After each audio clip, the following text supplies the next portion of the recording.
Hello fuckers and welcome to Knitting Time with Willie. My name is Willie, joined as always by my co-host Nicholas. And today, I'm going to be doing something a little bit different. Well, actually that's not true, because honestly my hope for this channel is that it can be a place where I can kind of do whatever I want, whenever I want.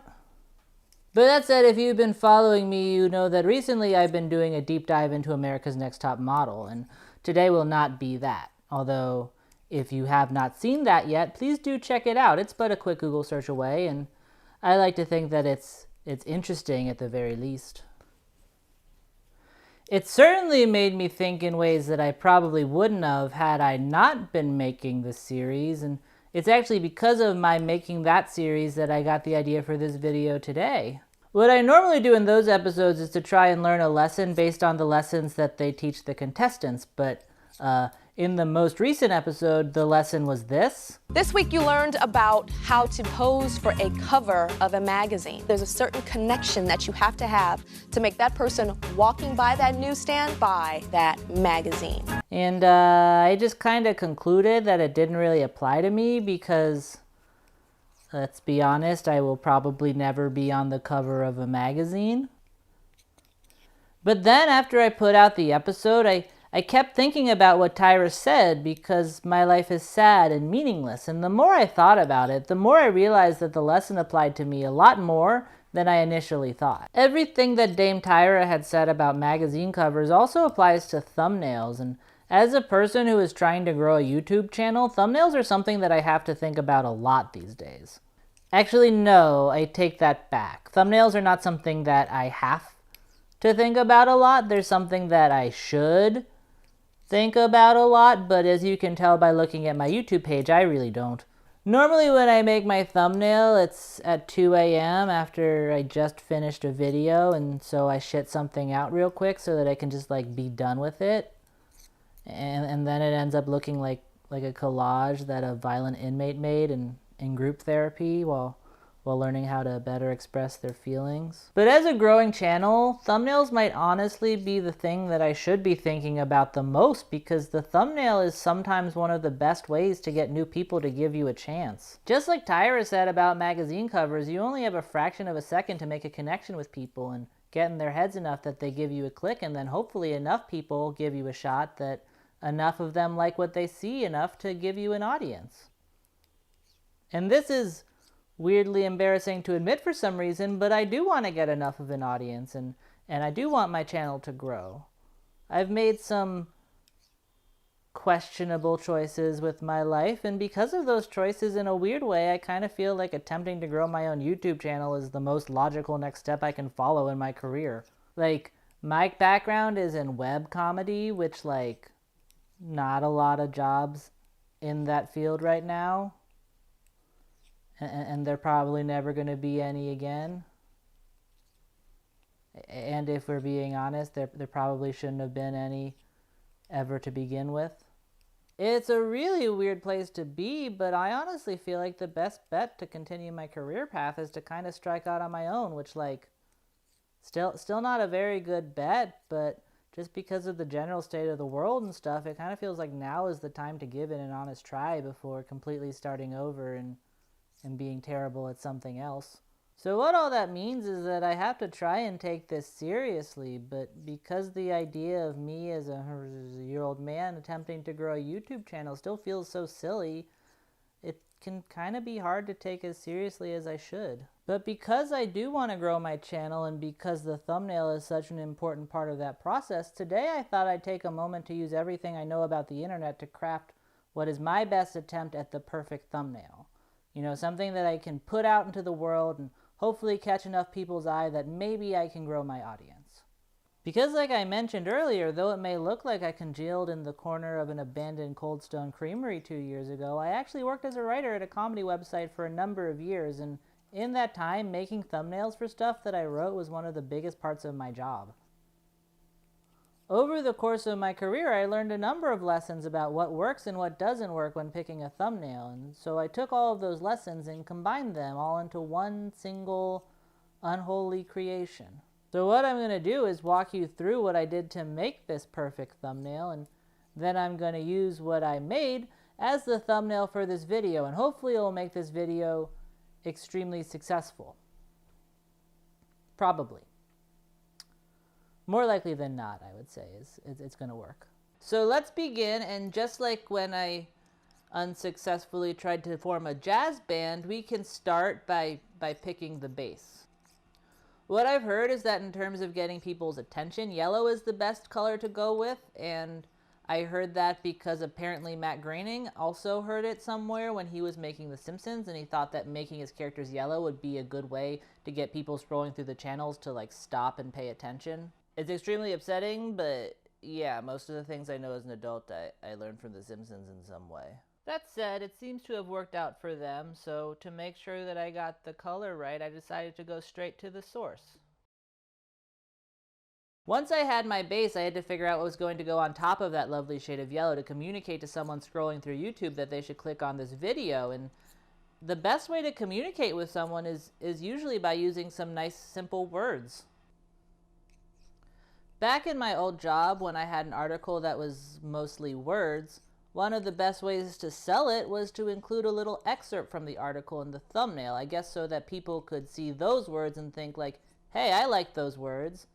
Maybe if I click in, I can see more words that I like. I also notice this a lot in YouTube videos too, although there it's less a quote from the video and more often a sentence or buzzword that kind of gets the vibe you want for the video across to the viewer. Like, I feel like I see this a lot with true crime videos where the thumbnail will say something like, she did what? And then you click on it to see what she did, and usually it's that she murdered her whole family. I'm not entirely sure why I watch those videos, but I do. So to work this into my perfect thumbnail, what I decided to do was to think about what kind of emotions people are looking to feel when they click on a YouTube video, and then I made a list of buzzwords and phrases that could make my video seem like it will elicit said emotions. Ultimately, from that list, I decided to pick 3, and the 3 that I went with were wow, what, and of course, surf's up. I picked wow because I think it implies a sense of amazement.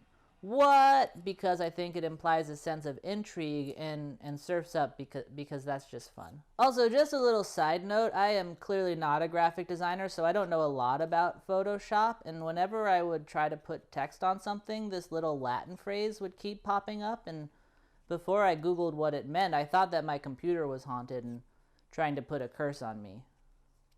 And like, I'm not even joking, I was genuinely frightened by it. When I had my flawlessly selected words all picked out, it was time to pull out some of the big guns, and I decided to start with the biggest gun of all, and that, of course, is sex. Working on the internet, it does not take you long to realize that there's a reason that sex sells is such a well-known phrase. Like, honestly, if you want clicks on here, the easiest way to get them is to put an ample pair of bosoms right there where everyone can see them. I'm not even kidding when I say that when I didn't have ideas for an article, I would just type sex words into the stock photo database that we used and write articles based on whatever the dirtiest photos I could find were. And without fail, those would always be my best performing articles. That's how I ended up writing classics like 6 Reasons to Love Blowjobs and 6 Pairs of Tits You Need to See Today. When the website I worked for went under, most of the things I ever wrote were deleted along with it, and like, that's probably for the best.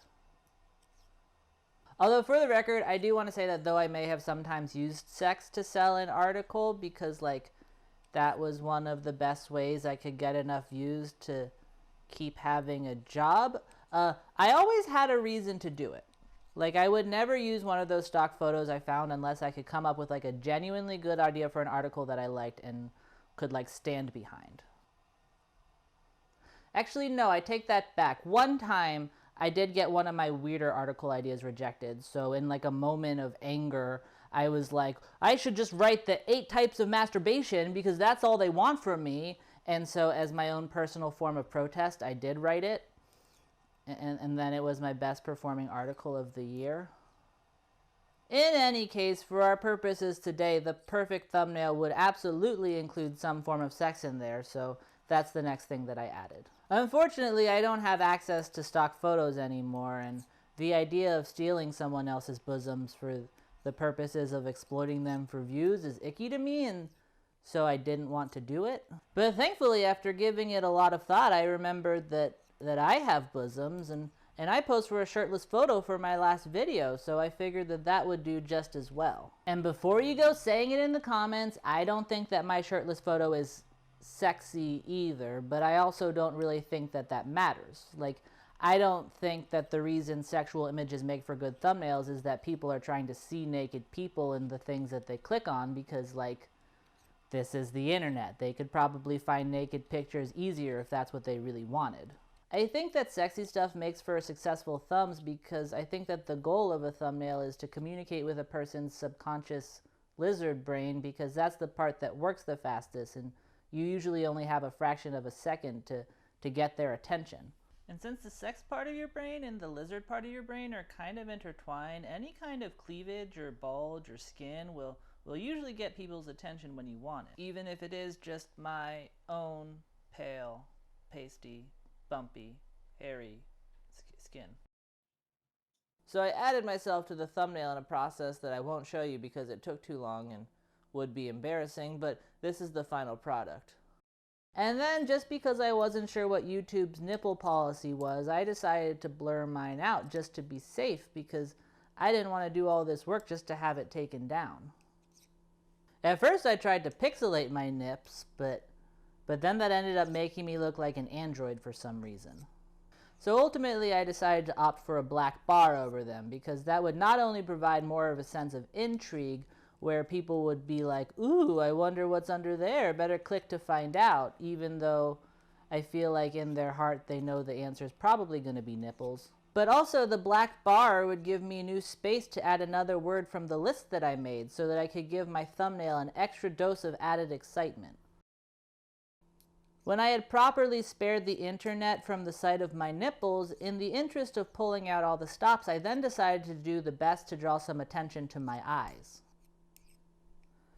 I guess because eye contact is a huge part of human interaction, I'm told, a big piercing set of eyes can be a great way to grab attention. I think this is why a lot of cartoon characters have huge eyes, because it's a great way to connect with people and grab their attention. And by that same token, I decided to make my eyes as big as possible in my thumbnail as well, because, well, I refuse to be shown up by Elsa from Frozen. Not again. Speaking of cartoon characters, that leads me to my next step, because one of the best ways to make thumbnails as interesting as possible to a lot of people that isn't sex is to use figures from pop culture, like cartoons or video games. Actually, a lot of times those thumbnails also include a healthy dose of sexuality too, but like, we won't be doing that today. Even though, yeah, those thumbnails tend to do really, really well. A big thing that I learned from 5 years working on the internet is that people tend to like what they already like. If you make something about Harry Potter, for example, a lot of people are already big fans of Harry Potter, so they're primed to pay attention when they see stuff about it, and therefore Harry Potter stuff is more likely to stand out in a big sea of content. In my experience, animated characters tend to be doubly effective in this regard, and I think it's because they usually had like millions of dollars that were poured into their creation to make them maximally eye-catching, so piggybacking on their recognizability is an affordable way to add some otherwise very expensive market research into your thumbnail. When I was at my old job, the best well to draw from was Disney and Pokemon, because of course they were. Although that said, nowadays I kind of feel like everyone knows that Disney and Pokemon do well, so everyone uses them, and because of that, I kind of feel like they do less well now. I actually kind of think that currently Avatar is kind of in the perfect sweet spot, where like everyone knows it, but not everyone knows that everyone knows it, and it's also so beloved that lots of people will click on it, but it's not so oversaturated that it's still not kind of exciting to see content about it if you're a fan. So with that in mind, I decided to add a little Last Airbender to my thumbnail, and I chose to include a picture of Toph because she's one of the most beloved characters on the show, but I also feel like she's not as immediately obvious of a choice as like Aang, so she'll still stand out a little bit more. In the interest of covering all my bases, I also decided to add a Pokemon as well because they've never steered me wrong in the past. The Pokemon that I chose was Slowbro, and the reason that I chose him is because he's perfect and everyone loves him and he has a stupid little smile and he's perfect. Then just to be safe, I enlarged both Toph and Slowbro's eyes too.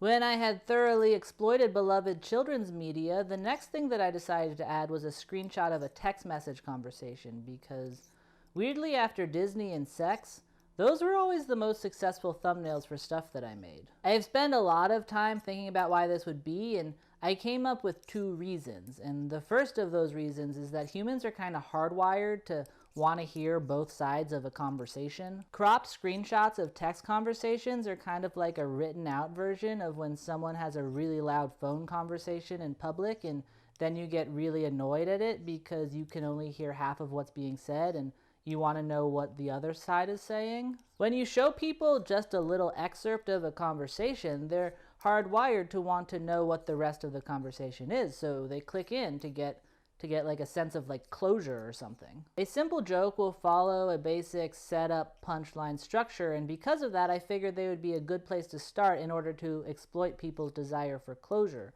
So what I did was I Google image searched good jokes and then picked the first one that I saw. I then texted the joke to my friend with 0 context and screenshotted the ensuing conversation so that it was just the joke setup. That way, if people wanted to see the punchline, they were going to have to click in to see, which, if that's why you clicked in, just know that the answer is open-toed. The kind of sandals that frogs wear are open-toed. The second reason why I think screenshots of text conversations are so successful is because there's often a very voyeuristic element to scrolling through the internet, and I feel like they scratch that itch pretty well. At my old job, I would write what I thought were very clearly fake text messages and social media interactions, and then people would either believe them or get really mad about it and comment fake as though they were catching me in a lie, and that led me to believe that people were clicking on them in hopes that they would turn out to be real.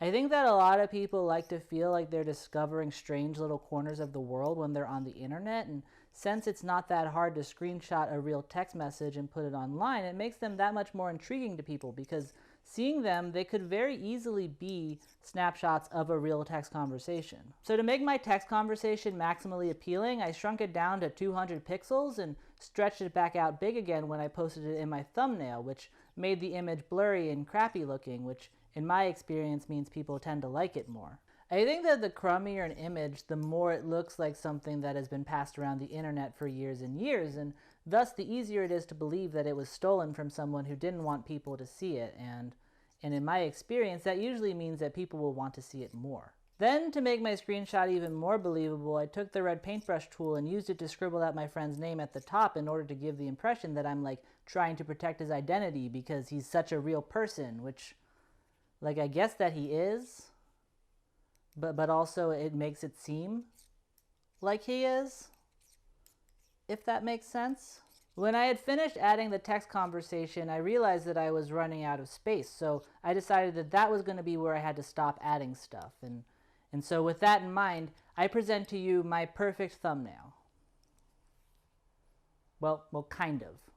A lot of the best thumbnails are the ones that have a promise of sorts in them. Like, if a video is called the 10 scariest ghouls of all time, then the best thumbnail for that would be to put a picture of a really scary ghoul in there, and so people can see that scary ghoul and think like, well, I sure would like to see 9 more of those, better click. And then hopefully the video would fulfill that promise by showing 9 more scary ghouls. Since the title of this video is going to be creating the perfect thumbnail, I would bet that a lot of people who click into it will be doing so in order to see what that thumbnail looks like. So there should be some indication of that in my thumbnail so that people know that by clicking into the video, they'll be rewarded by seeing the thumbnail that I promised in the title. Unfortunately, since the whole point of this exercise was to use the thumbnail I created as a thumbnail, it kind of defeats the purpose of clicking into the video because people are already going to know what I came up with from the get-go. In order to counteract this, I decided to screenshot the thumbnail and place it inside of itself so that people would know that the thumbnail is, in fact, the thumbnail that I intended to make making the video. I then pixelated it so now people would have to click in to see the final product. Even though the final product was right behind it for everyone to see the whole time. Because it seemed pretty clear that the picture being blurred out is just the same thing as the picture underneath it, I then decided to add a few question marks on top of it, just so people would know that they're not supposed to know what the final product of this video is going to look like. Even though they probably already do. Look, I said I was making the perfect thumbnail, not the most morally sound thumbnail, okay? I didn't come here to make friends. We're almost done here, but unfortunately there's one thing that no terrible clickbaity thumbnail would be complete without, and that is, of course, a big red circle. For whatever reason at my old job, just adding a big red circle around anything was one of the best ways to sell any article, and I think it's because it really focuses everyone's attention so they know, like, okay, this is what you need to look at. In my head, big red circles are yelling at people. I bet that peaked my mic. With that in mind, I decided to add a big red circle around the blurred screenshot just to make really sure that everyone knows that this is the important thing and they need to click in to see it. And then just to be safe, I also added some red arrows around it just in case people couldn't find the circle. Red arrows also work really well in a thumbnail. The internet's stupid. I then did a little bit of reorganizing to make sure things just looked a little bit neater, and I also added a red outline to everything, so there'd be like a double red circle thing going on, and then with that, I give you my best attempt at the perfect thumbnail. Which, like, again, if you've clicked into this video, you've already seen it. With any luck, my beautiful creation will catch a lot of people's eyes, and it will help my channel grow and grow and grow. Probably. Maybe. There's a chance. No, definitely not. Maybe there's a chance that this thumbnail will get me more clicks, although, for the record, I don't actually think that it will. I was just being silly. It might, because the internet's really stupid, but I wouldn't put money on it. But even if it does, I don't think that it's going to do me much good as far as growing my channel is concerned. If I've learned one more thing from working on the internet, it's that just because people click on something does not mean that they like it. What you put in a thumbnail is basically just the expectations you're putting on the content you're trying to promote. And if for some reason you don't manage to meet those expectations, people tend to get extremely disappointed. Like threaten you and your entire family. Levels of disappointed. I had fun making my thumbnail today, and I hope you guys did too, but let's be honest. Even though everything I did today is genuinely stuff that I had success with in my past internet ventures, there's obviously something kind of hollow about the end result. Anyone expecting to see me talk about Avatar or looking for a good look at my nipples are bound to be disappointed. Especially the nipples people. My nipples are mediocre at best. I put a lot of thought into how I was going to advertise this video, but I did it in a way that for a lot of people it's probably bound to be a letdown. And honestly, even if you're not doing weird, hollow, clickbait, meta garbage as I currently am, there's always a chance that the stuff that you put out into the world could turn out to be a letdown to the people who see it, and that's really, really scary to me. While I was writing this video, I thought a lot about why I needed to make it in the first place. You know, why do I half-ass my thumbnails so much when I know from years of experience that they have the potential to make or break a video? And I can think of lots of reasons, first and foremost being that if this video has taught me nothing, it's that I am terrible at Photoshop. But at the same time, I know a lot of people who are extremely talented and would be probably willing to help me, but I've never really felt the need to ask. Actually, no. The first thumbnail in this series was from a template that my very talented friend made for me, and that turned out great and is still my best performing video, but then I didn't really know how to use the template, and so the thumbnails just kept getting worse and worse, and And I didn't really do anything to change that or try to fix it. And since doing this little exercise of mine, I'm thinking more and more that maybe the reason why I haven't done anything to try and fix that is that maybe I'm trying to protect myself a little bit with the way that I advertise my videos. Like, if the thumbnail is indeed the expectations you're putting on your video, then maybe I just feel a little bit more comfortable keeping the expectations for me low. I'll tell you guys one more thing that always made for a very successful thumbnail at my old job that I wasn't able to work into the thing that I made today, but it did always work, and that's what we call a side-by-side, which is exactly what it sounds like. Like I already said in this video, for some reason, your basic joke follows a setup punchline structure, which... Why did I say that already? It's weird that I brought that up twice in one video, right? In any case, because jokes have two parts and because I was basically trying to sell jokes with my article, two images side by side made for some very nice thumbnails. You put your setup on your left and your punchline on the right, and it would give a clear example of what the jokes in the article were going to be like, so people were more likely to click in. Because of this, we'd often write a lot of articles using formats that were conducive to this style of thumbnail, and one of those formats we'd do a lot were what we'd call expectation versus reality comics. You've probably seen some form of these if you've ever been on the internet, but the basic gist of them is that the expectation side would be something very glossy and nice, and the reality side would be something way, way worse. Like if the article was like theme parks, expectations versus reality, an example would be that on the expectation side, a kid would be on a roller coaster saying, "How is this moving so fast?" And then the reality side would have the same kid standing in a line saying something like, "How is this moving so slowly? Yeah." That was one that I wrote in like 2 seconds as an example, so they were usually better than that, but that's the basic gist. Those articles were always pretty popular for us, and outside of the fact that they were easy to package, I think it's because that the idea of high expectations leading to disappointment is something that everyone knows and everyone can relate to. And the higher the expectation, the greater the disappointment is bound to be, which, again, really, really scary. And so maybe that's why I don't try as hard with my video thumbnails, because I think maybe sometimes it's easier for me to keep expectations low because I don't want to set them up high only for the reality of my situation to turn out to be a disappointing little punchline. And like honestly, it's not just with the videos I make. The most successful people I've ever met in life are usually the ones with their shirt tucked in and their shoes all nice and shined, who can go up to a person at a party with a firm handshake and say like, "Pleasure to meet you, let's do lunch."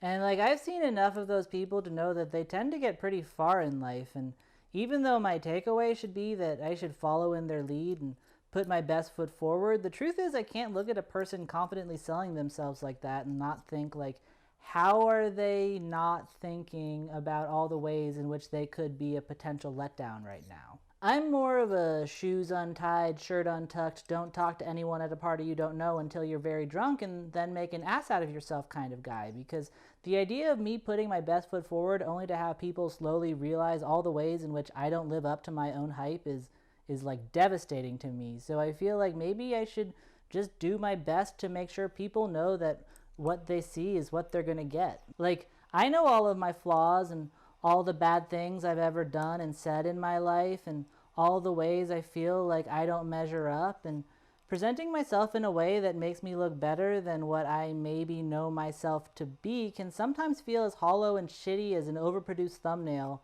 leading to a disappointing video.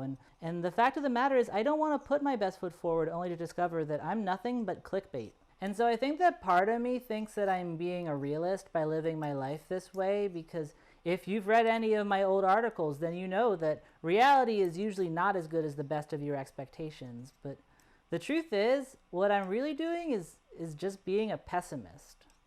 I mean, after all, there's a reason that expectations and reality are on two different sides of the comic, and that's because expectations and reality are rarely the same thing. I kind of feel like expectations are just our best attempt at viewing the future, but the fact of the matter is that the future straight up doesn't even exist yet, so there's really no way of knowing what it will hold. I might think that I'm being a realist by setting my expectations low, but if I was actually able to predict the future like my pessimistic brain sometimes makes me think that I can, then I would be less of a realist and more of a psychic. And if you knew how many doors I've walked into in my lifetime, then you'd know that I cannot predict a thing. And actually, the more I think about it, the more that I think that there's another word for having negative expectations. And that word is anxiety, which, well, that makes a lot of sense because I got a lot of that. On the other end of that, I think that there's also another word for having positive expectations, and that word is hope.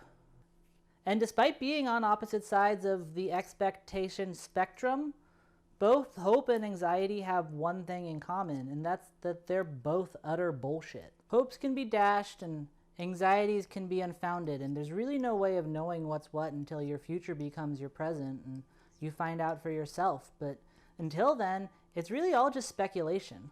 And unfortunately, you're never going to live a life free of expectations because that's just the way life is. So why not do it in the way that doesn't suck? Like, anxiety and hope are both just feelings that are each equally likely to be wrong in the future, but having experienced both, I gotta tell you that one feels a lot better in the present. Like I said at the beginning of this video, it's embarrassing for me to say that I do want to actually grow my channel because I know that there's a very slim chance that it actually works out for me, but if I've learned anything from making this video, it's that maybe I need to focus more on the very slim chance of things working out than the overwhelmingly larger chance of things blowing up in my face. Because at the end of the day, they're both just chances. I try to protect myself by keeping expectations low, but after a certain point, maybe that's a bit of a self-fulfilling prophecy. Like, maybe instead of worrying about letting other people down, I just need to expect the best of myself and keep trying until those expectations become a reality. If I really want to give this an honest try, I have to hope for the best, because that's really the only way that the best can happen. There's a reason why we spend so much time thinking about thumbnails at my old job, and that's because though it sucked to have people sometimes click in and say that the stuff that we made didn't reach their expectations, what sucked even worse was when we had something that we genuinely liked but didn't know how to package, and so no one clicked in at all, and it felt like it never really got its due. At the end of the day, the perfect thumbnail is really just anything that can catch people's eyes long enough to point them in the direction that they want to go, and once it's done its job, it can lead to all sorts of places. Maybe it'll lead to the best article or video you've ever seen, or maybe it'll lead to nothing but ads and viruses, and there's really no way of knowing until you click in. And in that sense, I think that maybe the perfect thumbnail in life is hope. Maybe it'll lead to good places, or maybe it'll lead to disappointments. There's really no way of knowing, but if you keep following it long enough, maybe it'll direct you to where you want to go, and you'll end up clicking into something awesome. Like I said, I don't think that my perfect thumbnail experiment is actually going to attract anyone new who would actually want to watch this video all the way through, but if for some reason it did, and that's you, then please like and subscribe and comment and all that fun stuff to help make my hope into a reality. Hopefully I won't let you down.